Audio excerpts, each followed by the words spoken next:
America में मिला corona का खतरनाक XBB.1.5 वेरिएंट। एक्सपर्ट का दावा, नए वेरिएंट की रफ्तार 120 गुना ज्यादा। चीन की तरह अमेरिका भी छिपा रहा है डेटा। अमेरिका में कोरोना का वेरिएंट XBB.1.5 मिला है, जो दूसरे वेरिएंट की तुलना में बेहद खतरनाक है। चीनी मूल के अमेरिकी हेल्थ एक्सपर्ट हैं एरिक फेगलडिंग। इनके मुताबिक ये पिछले BQ.1 वेरिएंट से 120 गुना ज्यादा तेजी से संक्रमण फैलाता है। डिंग के मुताबिक XBB.1.5 कोरोना का एक सुपर वेरिएंट है, जिसके चलते लोगों के अस्पताल में भर्ती होने की दर लगातार बढ़ रही है। डिंग के मुताबिक एक साइंटिस्ट ने न्यूयॉर्क में फैल रहे इस वेरिएंट के मॉडल की स्टडी की है। ये पहले के तमाम वेरिएंट के मुकाबले तेजी से इंसान के इम्यून सिस्टम को चकमा देने में माहिर है।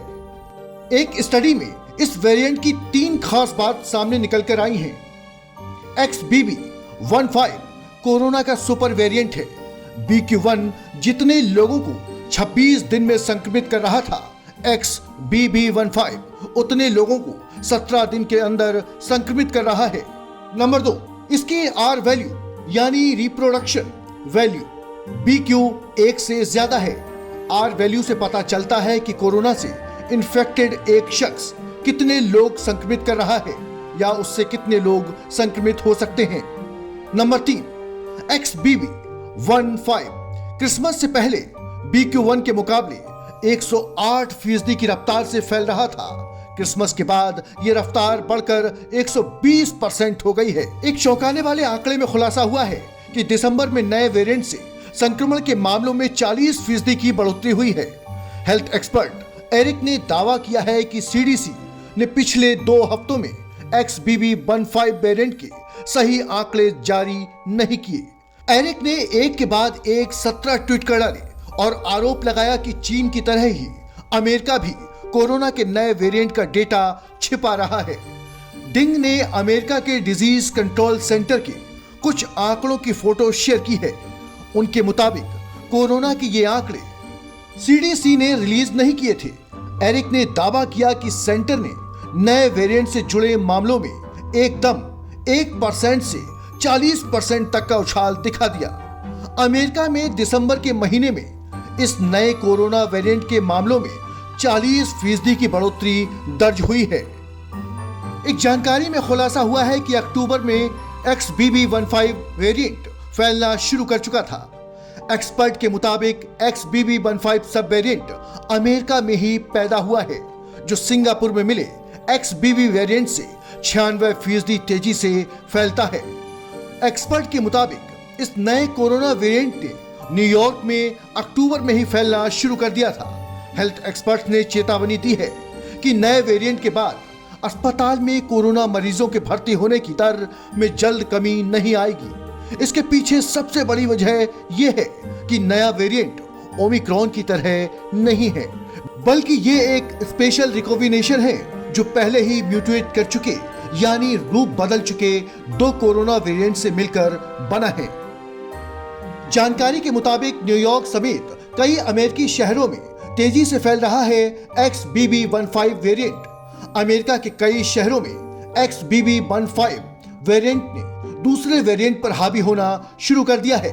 कनेक्टिव शहर अमेरिका के न्यू इंग्लैंड में भी इसके मामलों में बढ़ोतरी दर्ज की गई है। वहां भी इसके कारण अस्पताल में भर्ती होने वालों की संख्या में लगातार बढ़ोतरी हो रही है। हार्वर्ड मेडिकल स्कूल के प्रोफेसर रामशंकर उपाध्याय एक एक्सपर्ट्स के तौर पर बताते हैं कि अब तक जो नए स्ट्रेन आ रहे हैं वो सभी ओमिक्रॉन के सब वेरिएंट हैं।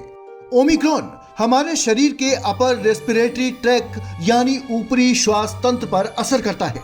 इंसान के इस हिस्से में एक तरह की इम्यूनिटी होती है जिसे म्यूकोसोमल इम्यूनिटी कहते हैं। इसकी वजह से जब वायरस ऊपरी श्वास तंत्र पर अटैक करता है तो ये एंटीबॉडी तुरंत एक्टिव हो जाती है, जिसकी वजह से वायरस ज्यादा आतंक नहीं मचा पाता। हालांकि एक्सपर्ट्स ये भी कहते हैं कि अगर ओमिक्रॉन का नया सब वेरिएंट XBB.1.5 डेल्टा की तरह फेफड़ों पर असर करता है तो ये और भी घातक साबित होगा। हमारी जो इम्यूनिटी है उसको एस्केप कर सकता है, यानी कि उसको भेद सकता है, और इस कारण से ब्रेक थ्रू इन्फेक्शन भी हो रहे हैं। और दूसरी बात क्या है कि यही पर्टिकुलर जो म्यूटेशन है वो इसको एक प्रकार की एक क्षमता दे रहा है जिससे कि ये जो ह्यूमन सेल्स हैं उसके ऊपर जो रिसेप्टर्स होते हैं जिनको कि हम ACE2 रिसेप्टर बोलते हैं, जहाँ से कि वायरस एंटर करता है, वहाँ इसकी बाइंडिंग बहुत अच्छी है। यानी कि इसकी जो बाइंडिंग एबिलिटी है जो वो काफ़ी अच्छी है, जिसकी वजह से हम ये कह सकते हैं कि ये बड़ी आसानी से इन्फेक्ट कर सकता है। इन्फेक्शन रेट हाई है, ट्रांसमिसिबिलिटी हाई है और इम्यून एस्केप इज़ बेटर, क्योंकि ये लगभग न्यूट्रलाइजिंग एंटीबॉडी को लगभग 104 फोल्ड जो है क्या है 104 फोल्ड टाइम्स जो है क्या है उनको न्यूट्रलाइज करके और इन्फेक्शन को पैदा कर सकता है। एक्सपर्ट बताते हैं कि अगर XBB.1.5 को रोकने के लिए अमेरिका तुरंत कोई एक्शन नहीं लेता है तो वायरस बड़ी तादाद में लोगों को होस्ट बनाएगा, जैसा जीरो कोविड पॉलिसी हटने के बाद चीन में हो रहा है। अब सबसे बड़ा सवाल यह है कि क्या वैक्सीन नए वेरिएंट पर असरदार साबित होगी?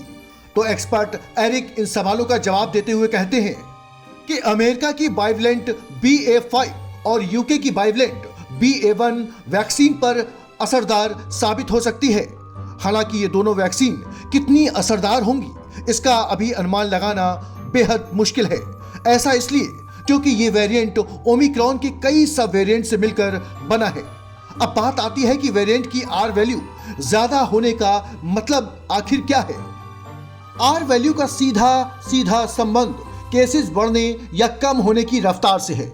अगर R वैल्यू बढ़ रही है तो इसका मतलब ये है कि केसेस भी बढ़ेंगे, और अगर ये वैल्यू कम हो रही है तो केसेस भी कम होंगे। केसेस कम होने के लिए ये जरूरी है कि R वैल्यू 1 से कम हो। बहरहाल एक्सपर्ट्स ये भी कह रहे हैं कि इससे घबराने की जरूरत नहीं है। घबराने की बात नहीं है, चिंता करने की बात नहीं है, पैनिक होने की बात नहीं है।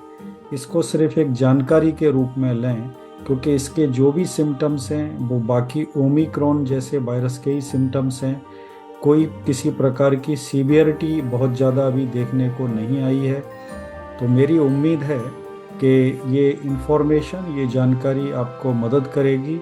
आपको ये जानकारी कैसी लगी कमेंट बॉक्स में कमेंट जरूर करें और चैनल को सब्सक्राइब करना ना भूलें। शुक्रिया।